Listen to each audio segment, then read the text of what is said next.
How you doing today, guys? This is Steve Dickinson coming from the Little Speed Shop. Today we're doing a tech talk on an e46 M3. We're replacing the rod bearings. It's a common issue with these cars.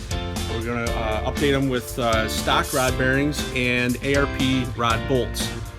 I have removed the exhaust system here, as you can see, and that is something that's not necessary, but I have to do some work on the exhaust. I have some broken flange bolts, and I have a broken O2 sensor plug that needs to get rewelded back in there.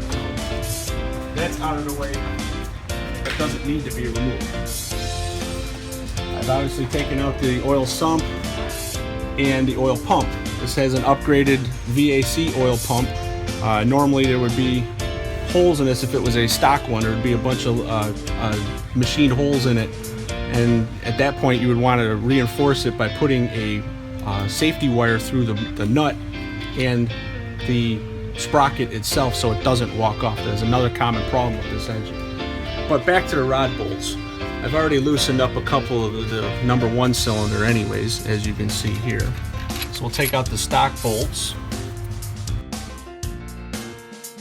So we got the stock bolts out, and we'll take the cap off, which I've already popped off, and they're pretty much on here really tight, and they're broken rods, so they can only go back on one way. You can see the wear on the factory rod bearing, and what we're going to do now is pop this rod bearing out and replace it with a new one. Alright, so now we're just going to pop out the old bearing and just give it a little bit of a push and slide the guy right out of there, and look and see if there's any damage in here, which there shouldn't be unless if the bearing itself has spun. If the bearing had spun, you have obviously other issues. This one is good, so we're just going to go ahead and I'm going to put this in dry for now. And it only goes one way. You got your little tang there, and it sits on either side depending upon which one you got.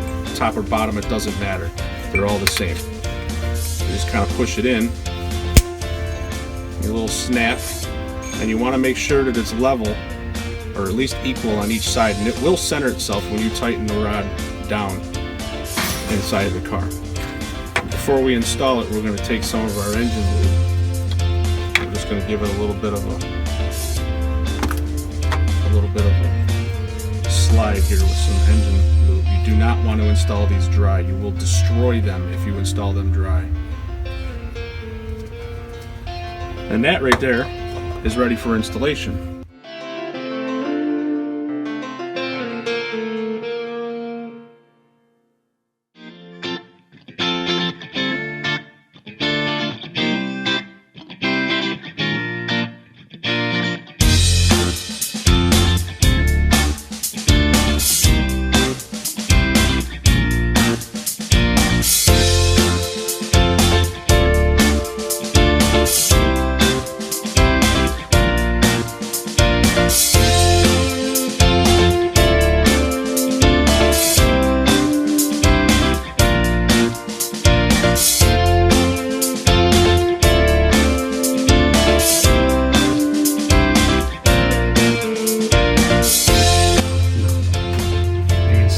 Excessive wear right there at the top and right on this edge.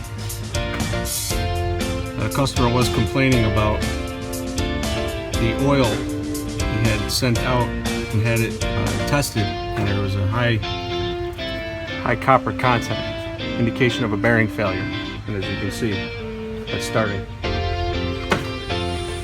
Look at the journal here.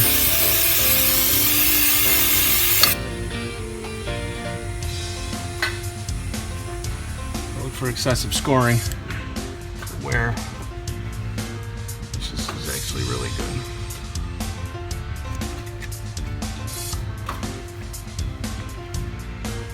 This is the side of the top half piston rod. It's good. So we're going to install the new bearing.